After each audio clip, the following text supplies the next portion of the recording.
Welcome everyone, and thank you for joining the Children's Hospital Colorado Genetics Virtual Education Series. Today's topic is Matters of the Heart, Genetics of Cardiovascular Disease. Our virtual education series is designed to be interactive, so we strongly encourage audience questions. Since cameras and microphones will remain muted throughout the session, please submit your questions via our group chat feature. A handout to include instructions on how to access group chat was sent to all participants. Our presenters will be happy to respond to audience questions during Q&A at the end of the presentation. Please allow me to now introduce our speakers for today's session.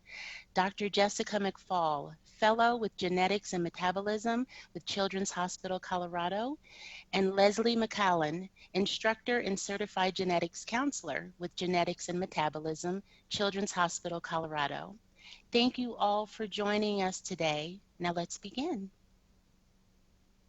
All right, well, thank you all so much for being with us today. A little bit more about me. I am a trained cardiologist, and I'm doing an extra fellowship in genetics because I enjoyed the overlap so much. And Leslie and I work together in the cardiac genetics clinic, so she really is an expert in all areas of genetics related to cardiac disease. So like Sabrina said, please feel free to jump in with any questions via the chat as we go through. So I'll start out by talking a little bit about congenital heart disease. So as many of you probably know, it's the most common type of birth defect, accounting for about 1/3 of all major congenital anomalies, and is also seen in a significant number of stillbirths and thought to be the etiology for many of those stillbirths.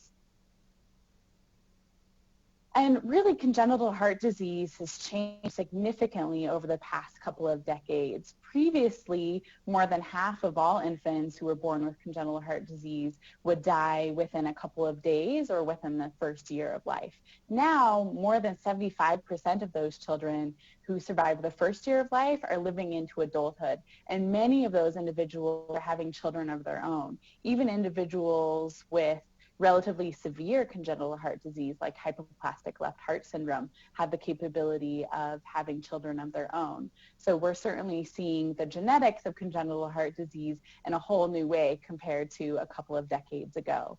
We know that living with congenital heart disease has a profound impact on both the families and the individuals themselves in a multitude of ways, including physical, emotional, and socioeconomic.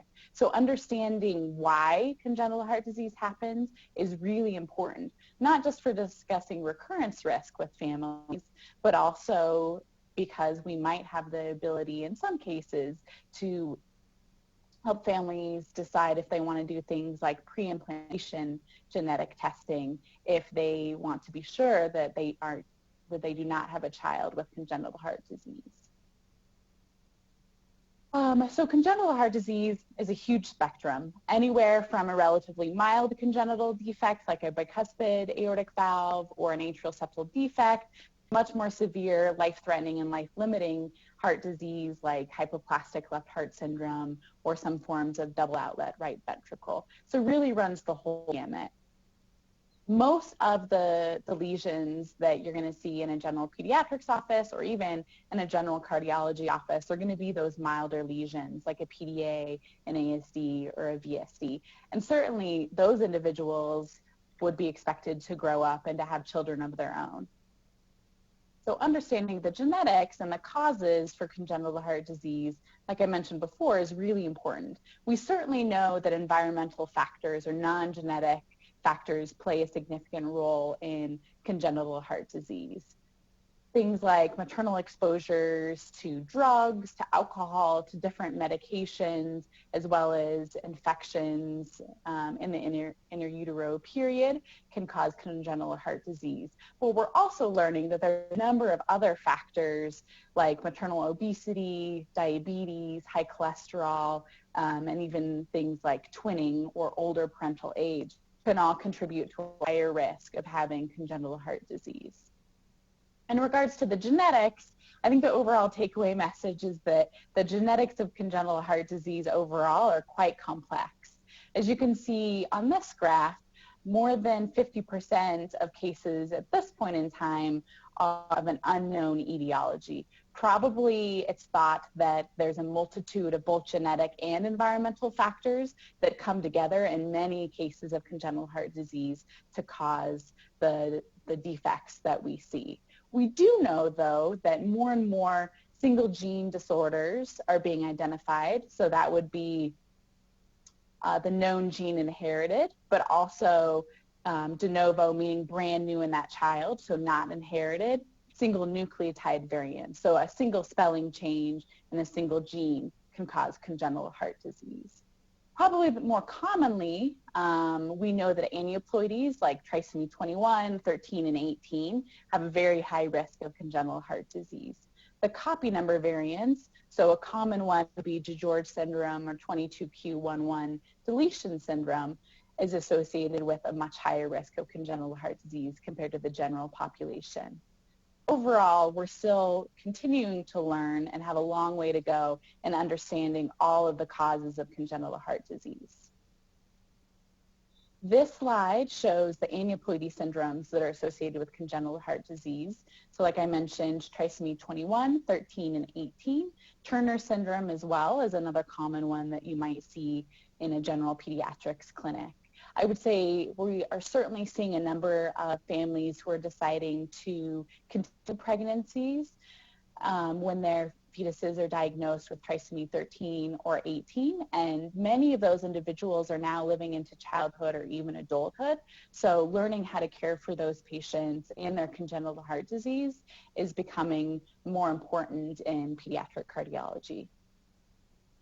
Abnormal chromosome structures, so these are going to be syndromes associated with deletions of certain parts of the chromosome.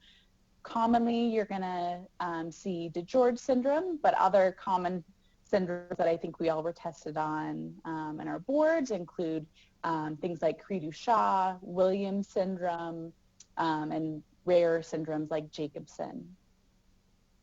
All of those syndromes can be associated with a variety of congenital heart disease, but when we see them either in genetics clinic or in cardiology clinic, if we see individuals with congenital heart disease and with other findings, maybe dysmorphic facial features or other organ systems involved, then we're going to start to be thinking, could it be one of these chromosomal structural syndromes? There are a number of chromosome number variations, so deletions or duplications of different chromosomes that are associated with non-syndromic congenital heart disease. So these are going to be individuals that only have congenital heart disease. They otherwise are normal intellectually. They don't have dysmorphic facial features. They don't have other organ systems involved. So these cases, they're only going to be picked up if we decide to send a chromosomal microarray or do genetic testing. Otherwise, they may not ever be identified as having a chromosomal abnormality because all they have is congenital heart disease. I would say more and more we're starting to recognize the importance of sending genetic testing on these patients, but it's still something that is varied among different providers, and certainly there aren't universal guidelines in regards to that practice. Then there are a number of single gene mutation syndromes. So these are going to be things like Noonan syndrome or Charge syndrome. So these are patients that have congenital heart disease and other syndrome findings due to a change in a single gene rather than a deletion or a duplication of a larger portion of chromosome. It's all secondary to a change, typically a deletion or a variant in a single gene. And then there are a number of other genes that cause isolated congenital heart disease. Again, these are going to be individuals with only congenital heart disease, no other syndromic findings. So these individuals, again, are probably less likely at this point in time to have genetic testing unless there's something else that makes a cardiologist or a geneticist decide to send the testing, something like significant family history or families really interested in recurrence risk and would like to know more specific information. I think the unfortunate thing is, going back to that initial slide, is the yield is pretty low, and we still have more than 50% of patients where we aren't able to find an etiology for their congenital heart disease. So that leads us to recurrence risk. Certainly we have a number of families that come to us and want to know, okay, what's the chance that I'm going to have another child with congenital heart disease? Or I have a sibling with congenital heart disease. What's the chance that I could have a child with congenital heart disease? I would say we typically quote people somewhere between 2 to 3% increased risk of congenital heart disease, but the exact number is quite a bit depending on what type of congenital heart disease and which family member was affected. In some cases, it matters quite a bit whether the father had congenital heart disease or the mother, and that can significantly change recurrence risk. And if it's a gene that's carried by one of the parents, or in some cases both of the parents, in autosomal recessive conditions, then that again can change the recurrence risk from a relatively low percent, like 2 to 3, to as high as 25 or even 50% in the case of an autosomal dominant condition like DiGeorge syndrome. So moving on from congenital heart disease, I'll talk about vasculopathies and aortopathies. So again, these are something that we want pediatricians or providers out in the community to be aware of, because you're going to see these patients before we will in most cases, and it's really important for your antenna to be up, because aneurysms are dangerous and often silent diseases. And we as geneticists and cardiologists want these patients to be identified ideally when they're children before they ever have a bad outcome, so that we can give them the best chance of hopefully having a normal lifespan and avoiding the significant poor outcomes that can happen. So the problem with aortic aneurysms, like I mentioned, is they're dangerous and it's a silent disease. So in vast majority of cases, patients are completely symptomatic as their aneurysm grows.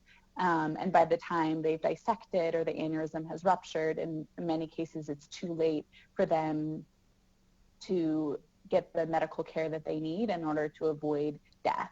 Even when patients have symptoms as they're dissecting, so significant chest pain or back pain, in many cases it takes a long time in the emergency department for the patients to be diagnosed, and that can lead to unnecessary deaths. So having a genetic diagnosis that informs patients that they are at risk for aneurysms and dissections can be very useful in helping the emergency department make the diagnosis promptly. So all of our patients who have a diagnosis of an aortopathy actually have letters they take to the emergency department saying they're at risk for this, this is what you need to do to get them treated immediately if they present with these symptoms. In a small portion of cases, so around 20%, patients will have a family history of either aneurysm or aortic dissections. Sometimes patients only know that they had a family member who died unexpectedly, sometimes from an unknown cause if an autopsy wasn't performed. So thoracic aortic aneurysm disease is divided into two different categories, either syndromic. So these are going to be the things that I would say we typically think of often in genetics. So Marfan syndrome, Loeys-Dietz syndrome, patients who have abnormal aortas or other vasculature, but also have systemic signs that we can see as providers to help us say, oh, you know what, actually you do have something we need to be worried about. I think the more difficult category is the non-syndromic individuals. So individuals who may only have an aortic aneurysm without any other systemic signs. These are the individuals who are going to be much more likely not to get medical care and may present for the first time with a dissection or with death. So again, like congenital heart disease, the genetics of thoracic aortic disease has really evolved over the last 10 plus years. We continue to identify new genes associated with aneurysms and dissections on an annual basis. And the hope would be that we will continue to identify genes that put individuals at risk for aortic disease. So again, we could diagnose them at a young age, institute surveillance, and hopefully avoid negative outcomes as they age. So what do we look for as cardiologists when we are starting to evaluate somebody for an aneurysm? So essentially we're looking at their entire aorta. In children with an echocardiogram, we're able to see typically the entirety of the aortic root, the ascending aorta, and even sometimes part of the descending aorta. In older children, teenagers, and certainly in adults, we need to use MRI or CT scans in order to be able to see the entirety of the aorta. And in most of our patients who have a diagnosed aortopathy, we start to use those imaging modalities when they're young as well, to get a baseline if nothing else.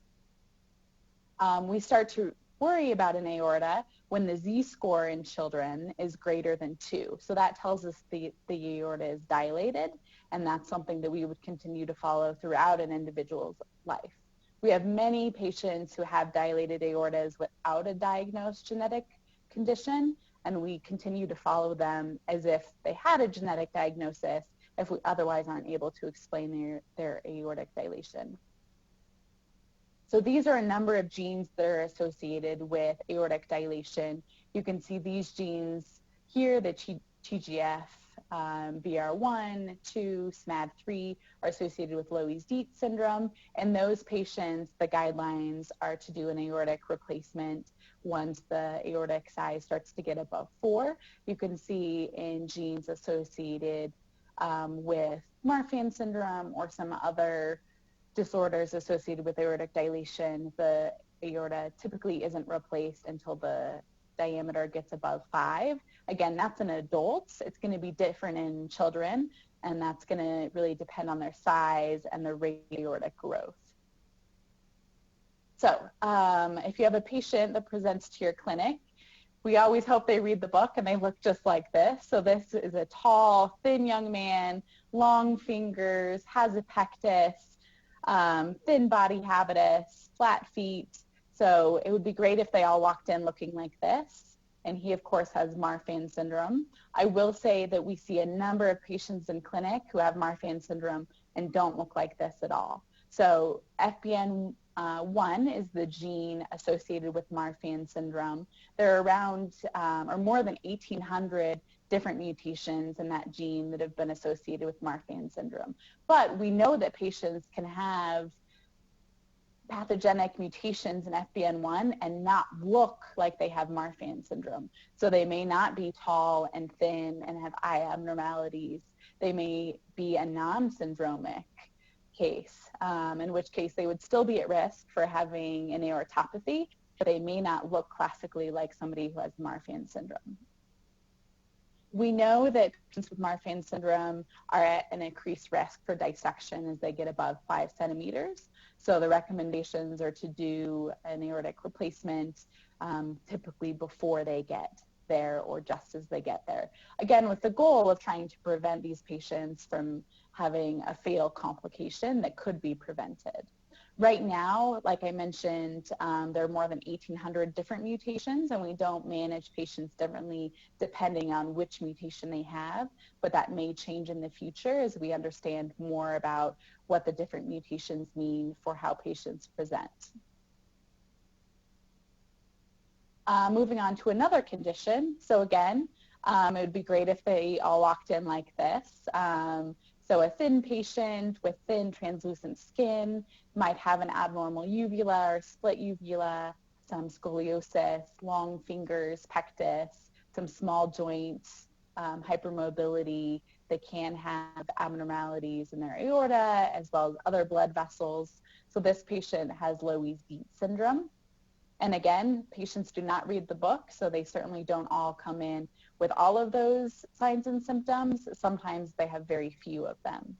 So Loeys-Dietz is a relatively new syndrome, first described back in 2005, but these patients have a severely increased risk of aortic aneurysms and dissections, and they're at risk anywhere in their vascular tree, from brain all the way to pelvis. So it's not just limited to the aorta like it is typically in Marfan syndrome.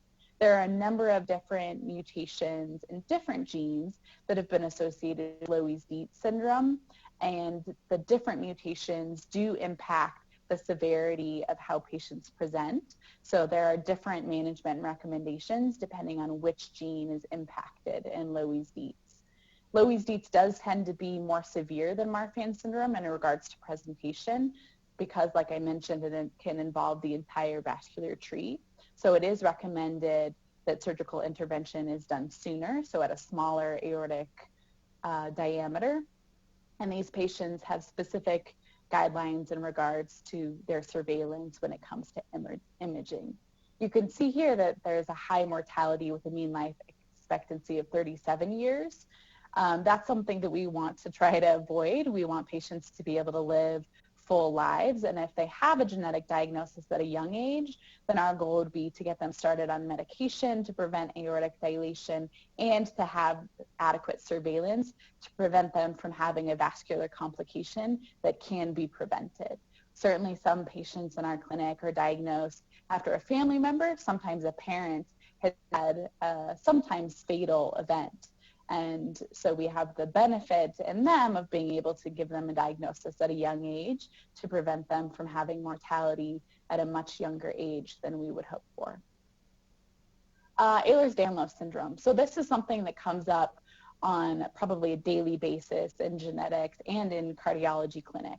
So most people don't understand that there are actually 13 different types of Ehlers-Danlos syndrome. And when it comes to cardiac risk, it really matters what kind of Ehlers-Danlos syndrome you have. The vast majority of patients that we'll see either in genetics or in cardiology clinic have hypermobile EDS, and even many of those patients don't meet criteria for true hypermobile EDS. The diagnostic criteria changed in 2017 and are relatively strict. So most patients who are just stretchy, can do all sorts of tricks. The family comes in and says, oh, they're double jointed, may not even meet criteria for hypermobile EDS. They may just fall on the hypermobility spectrum. I think the good news is those patients we don't believe are at risk of having a negative cardiac outcome. Studies have shown now that patients who have a diagnosis of hypermobile EDS aren't at risk for having an aortopathy or progressive aortic dilation.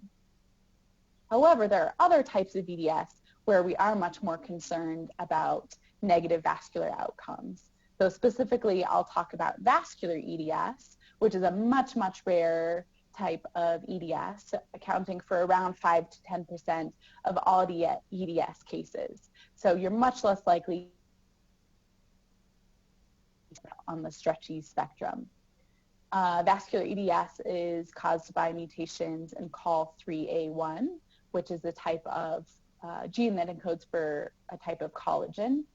The frequency of vascular complications in these patients is very high. These patients are at risk for early death due to complication either from a vascular rupture as well as ruptures of other organs, such as organs in the GI system. So it's a severe disease and certainly one that we like to have diagnosed as early as possible. The median age for patients with vascular EDS is around age 51, again, because of all those complications. Unfortunately, there aren't medications that have been proven to be of significant benefit in vascular EDS, but we do at least annual surveillance on patients who have a diagnosis, again, trying to prevent complications that could cause death at a young age. All right, well, that is the end of my part, so I will go ahead and stop sharing and we'll switch over to Leslie. Thanks, Jess. Just 1 second here. And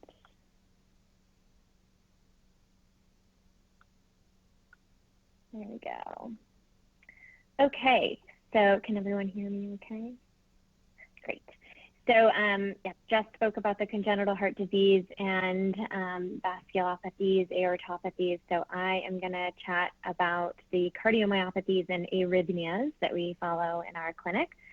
And I think just to highlight that this is very timely, just last month there was a AHA scientific statement that came out just reinforcing the value of genetic evaluation and investigation in patients with congenital cardiac involvement. And so I think that this was a timely talk to give because we're realizing that this is important for this population of patients. So I'll start with cardiomyopathies. This diagram just highlights the cardiomyocyte, or the cardiac muscle cell, and the main component of the cardiomyocyte is the sarcomere. And so just wanting to draw attention to the fact that a lot of the genetics in cardiomyopathies are related to gene changes that encode in genes that encode the sarcomere.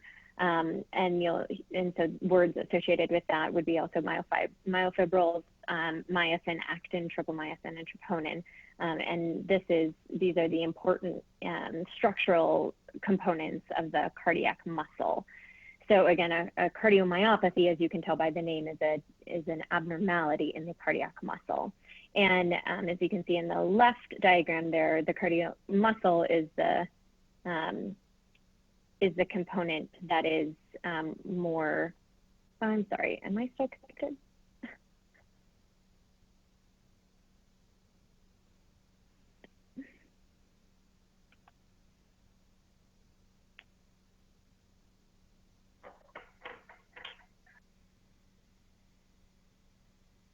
I'm sorry about that. Am I connected?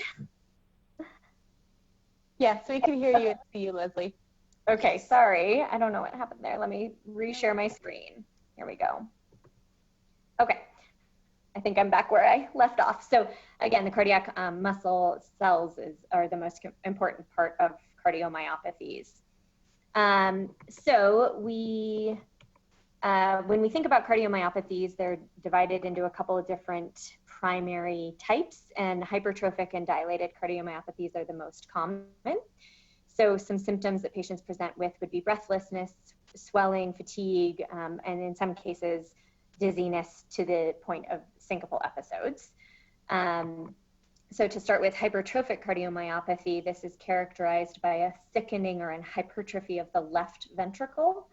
And this, in some cases, can cause obstruction of blood flowing out of the aorta, and in cases, mitral regurgitation. And I highlight that because those are the areas that if a patient were having those symptoms, they could present with a murmur on exam. And so that's just something for pediatricians and primary care doctors to be aware of.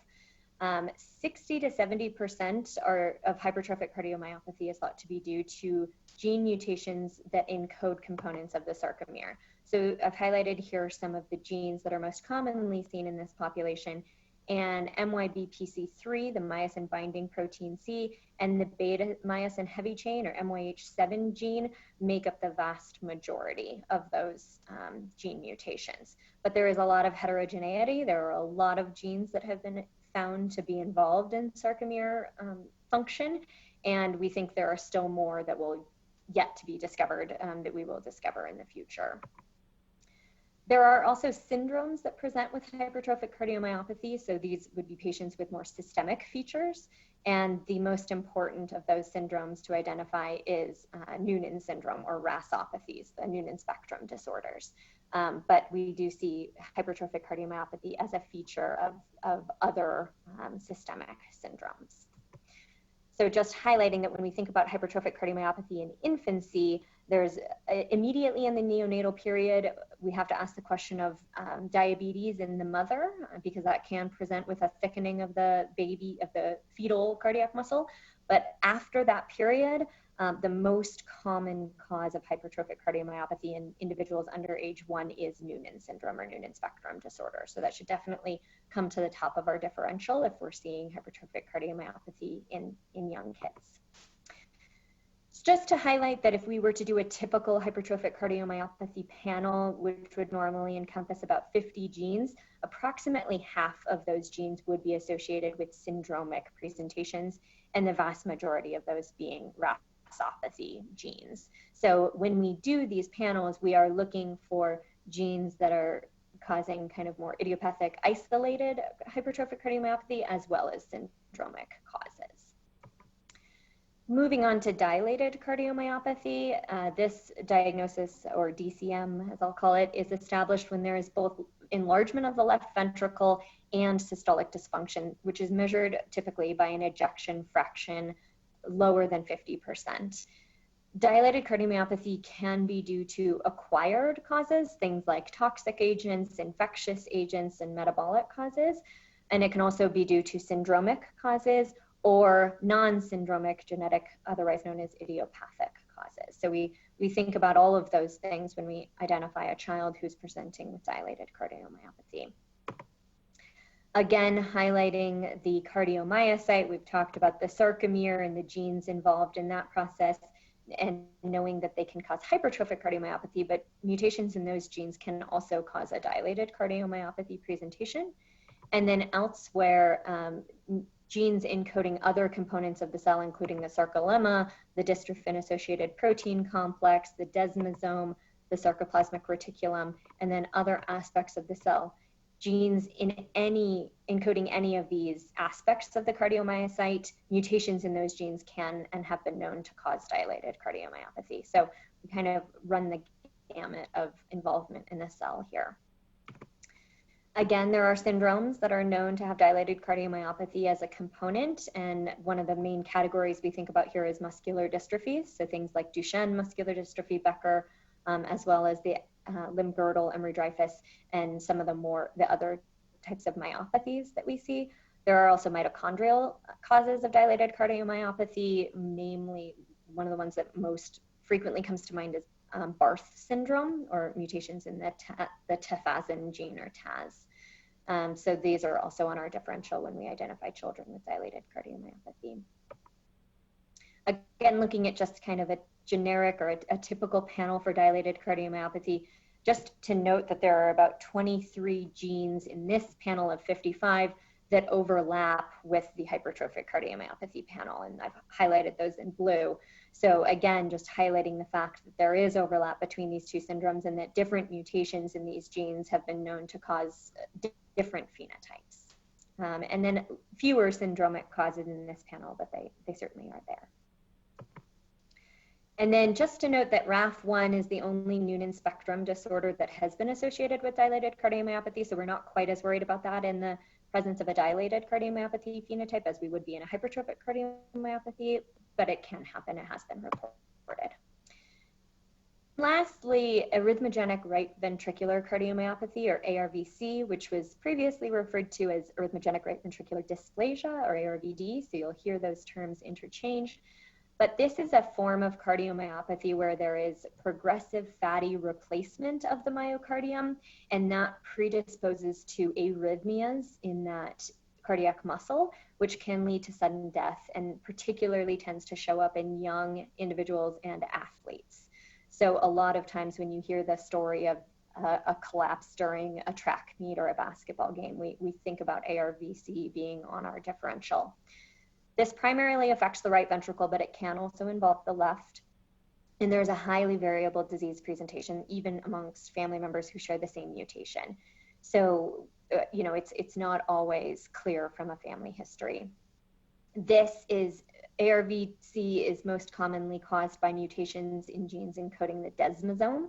So we think about PKP2 being one of the most common genes involved, but as you can see here, there are others, and there have been more discovered over the last several years and will certainly continue to be. So that leads me into a discussion of the arrhythmias. ARVC is very often thought of as a myopathy, but also an arrhythmia. So it kind of bridges the gap between our myopathy providers as well as our electrophysiology providers. And just to talk a little bit more about some of the other arrhythmia presentations. Quick reminder that the normal function of the cardiac electrical systems begins in the upper right chamber, the right atria, with what we call the sinus node, and that is the de facto pacemaker for our heart, firing at a regular interval. And that when the sinus node discharges, that tells the atria to contract, and which then they squeeze blood into the ventricles, into the lower chamber. The electrical impulse then travels through the right atrium to the middle of the heart, to the AV node, or the atrioventricular node. And from the AV node is then sent out through the walls of the ventricles. When the signal is sent out through the walls of the ventricles, it tells the ventricles to contract, which then sends blood out from the right ventricle out the pulmonary artery, and from the left ventricle out the aorta to the body. So that's how it should work normally, and does in most of us the vast majority of the time. But highlighting that this is all controlled by ion channels and the flow of ions in and out of cardiomyocytes.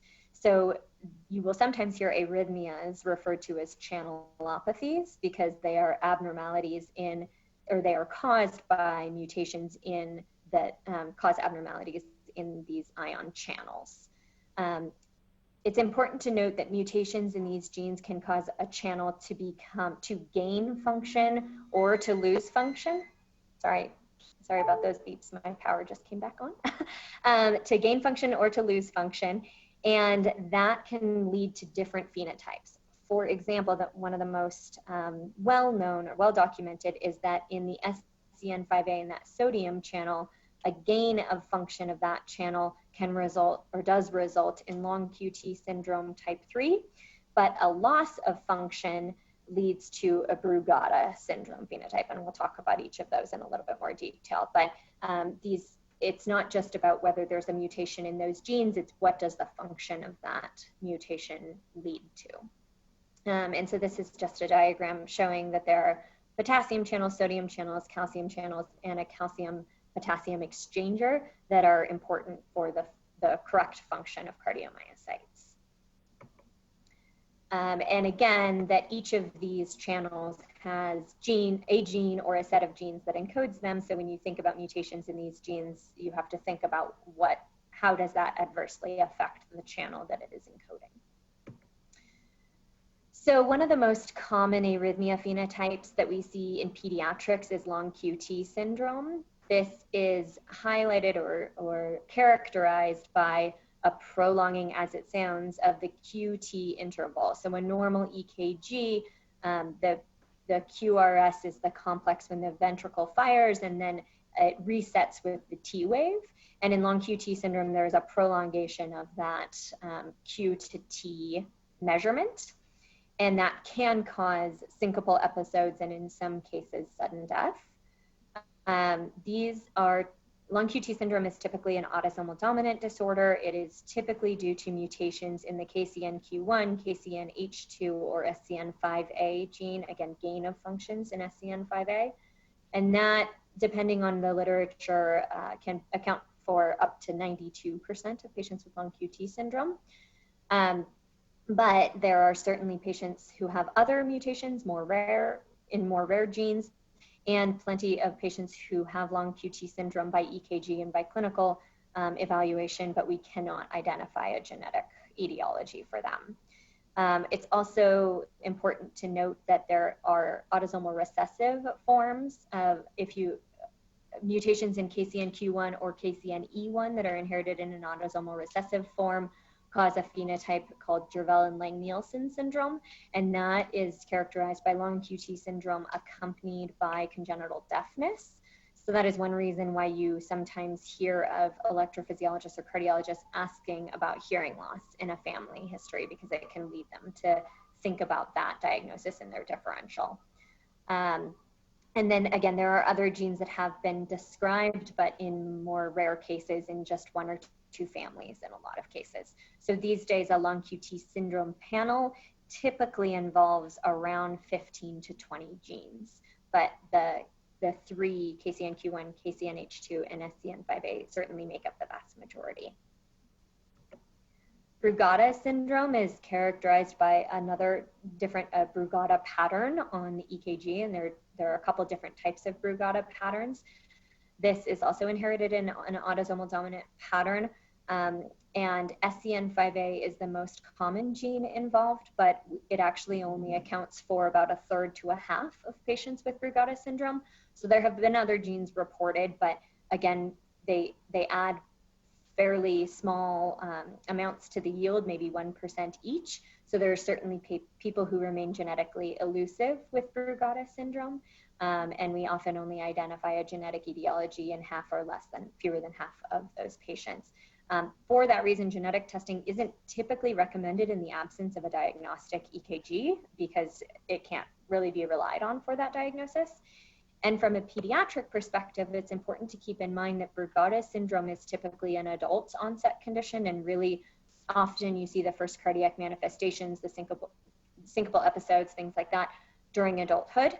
And so from our perspective, we typically aren't evaluating patients for this unless it's due to a known family history of, for example, a parent with known Brugada syndrome, or another first-degree relative, or more and more lately, SCN5A is included on a lot of other channelopathy genetic testing, epilepsy being the most common.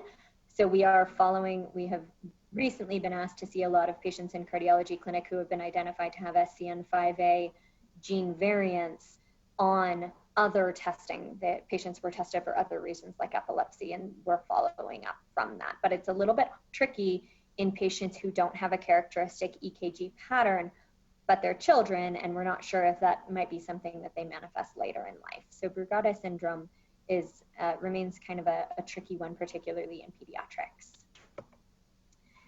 And then lastly, catecholaminergic polymorphic ventricular tachycardia, or as you can understand, we typically just refer to it as CPVT, is a disorder that is characterized by syncopal episodes, typically during exercise or acute emotion.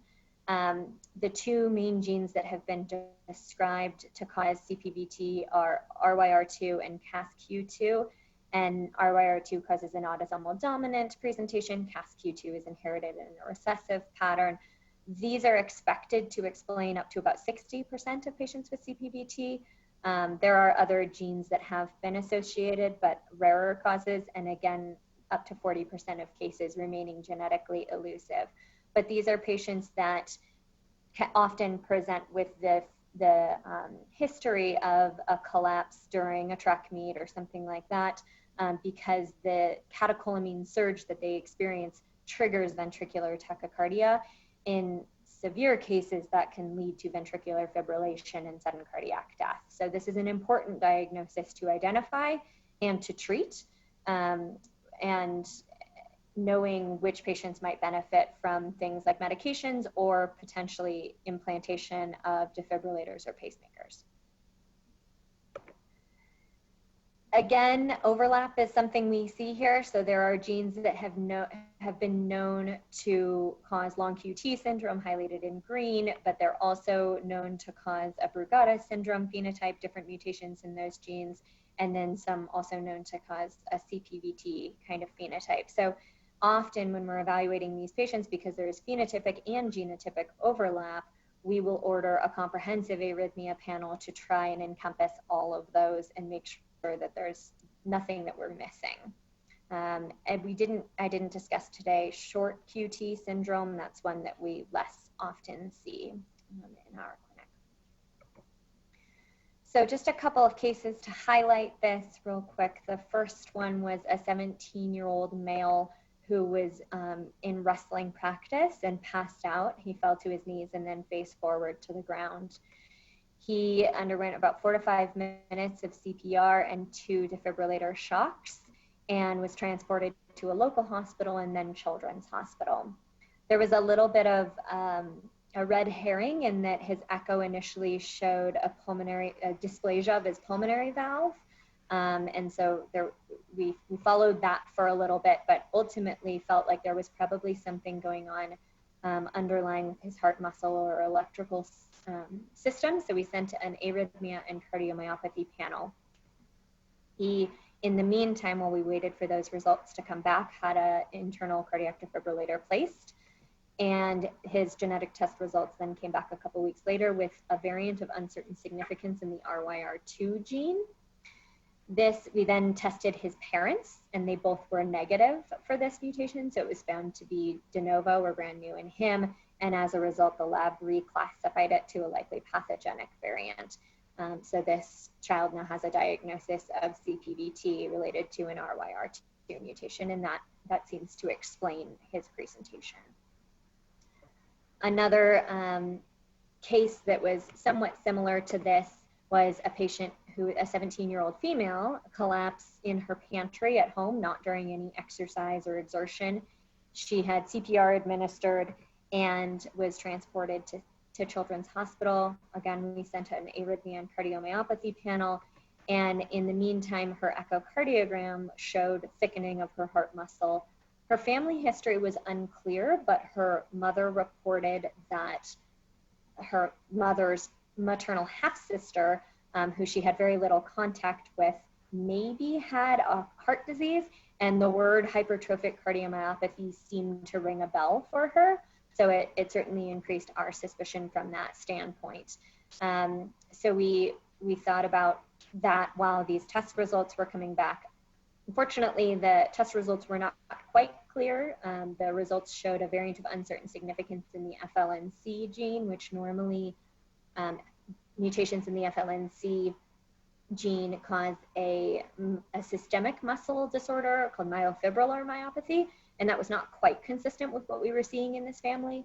But there have been case reports of people who seem to have just the cardiac manifestations. So we're still working on figuring out whether that may be the true cause for the hypertrophic cardiomyopathy in the family, but it's complicated a little bit by some loss of contact with other family members. So the mother and the uncle are currently undergoing some additional cardiac workup, getting echoes themselves to see if they have a similar phenotype. I think the main takeaway from arrhythmia and cardiomyopathy is that there is quite a lot of overlap in presentation as well as in genes involved in these disorders. And there is also overlap with epilepsy and sudden death and the kind of SIDS and sudden infant death categories. So we kind of have to think of all of these things in the differential until we're directed in a more specific way, perhaps by echocardiogram findings or by family history. But you will certainly find that there's quite a bit of overlap in the gene panels that are ordered in any of these cases. I think that does it for me, and we will be happy to take any questions that anyone has. Great, thank you so much. We do have a couple of questions from one of our participants. The first question is, does abdominal aortic aneurysm have a genetic component?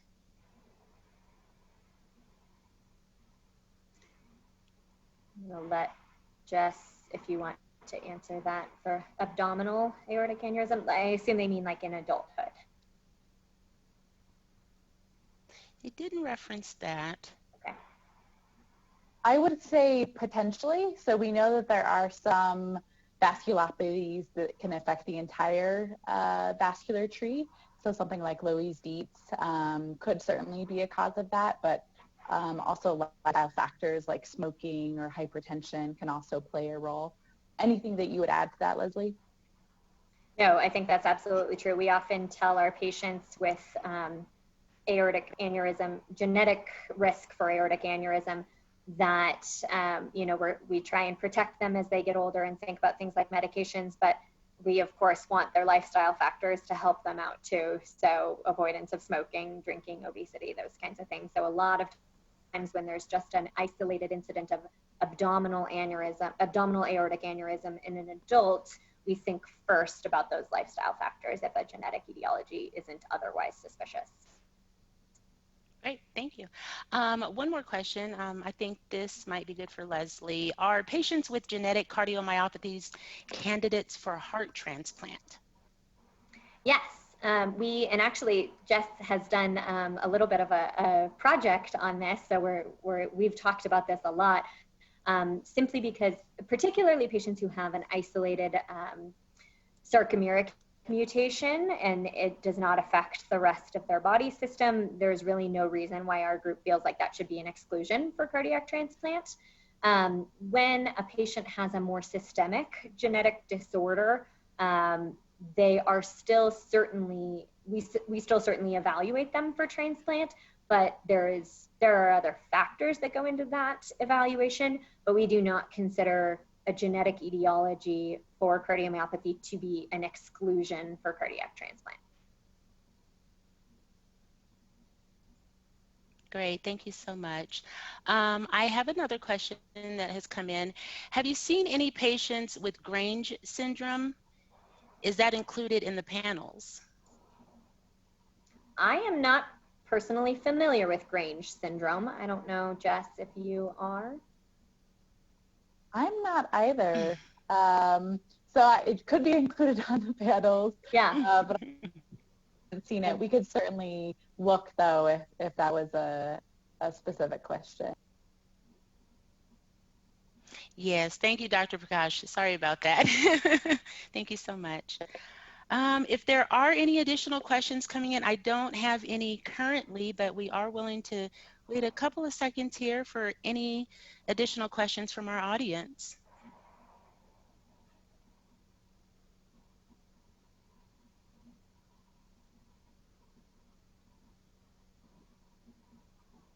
Okay, doesn't look like we have any further questions.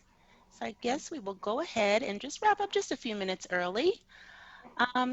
I definitely want to thank our presenters, Dr. Jess McFall and Leslie McCallan, for sharing their expertise, and thank you to our audience for joining. There are just a couple of notes that I want to share with you to close out today's session. An evaluation survey regarding today's session will be emailed to all participants, so I do ask that you take about 5 minutes of your time and complete that survey and share your feedback on how we can improve, as well as any suggested topics that you may have for future education sessions. Our next genetics vest will take place on Tuesday, September 8th, and a flyer will be distributed within the next week, so please be sure to sign up. I would like to again thank our audience for sharing their lunch hour with us. And oh, it looks like we have one more question. If we have a couple of minutes, if you all could answer. It looks like Dr. Prakash says, thank you. Patients that don't have a genetic etiology, what protocol do you follow for management? Can you clarify, are you specifically asking within one of these categories, like aortopathies or cardiomyopathies, or? We can definitely give just a sec for her to. Oh, if the tests are negative. Okay. Yeah, I can just try and address that, and Jess, if you have anything else to add. But we certainly, in patients who clearly have an aortopathy, clearly have a dilated aorta on imaging, and we cannot identify a genetic etiology, we treat them, in most cases, we treat them as just kind of an idiopathic aortopathy. We follow them usually annually and with echocardiogram, and then, as Jess mentioned, CT or MRI if the echo isn't giving us all the details we need, or just kind of periodically to make sure there's nothing else we're missing.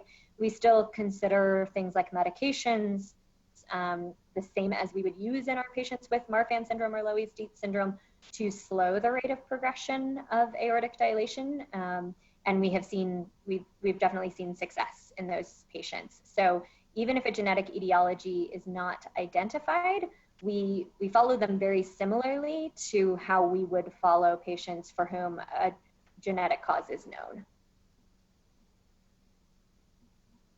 Great. Does that answer the question? And I looked up Grange syndrome while we were talking. So that gene is not included on the aortopathy panel that we typically send. We typically send the Invitae aortopathy panel. So it looks like it's included on some other panels, but you would just have to have a high index of suspicion to be able to. Maybe we'll have to add that to our list. Yeah. Yeah. Great. Thank you both so very much. Again, just a quick thank you to our audience for joining and sharing your lunch hour with us today. We do hope that you can join us next month. Enjoy the rest of your day. Thank you all so much. Take care. Thank you. Bye-bye.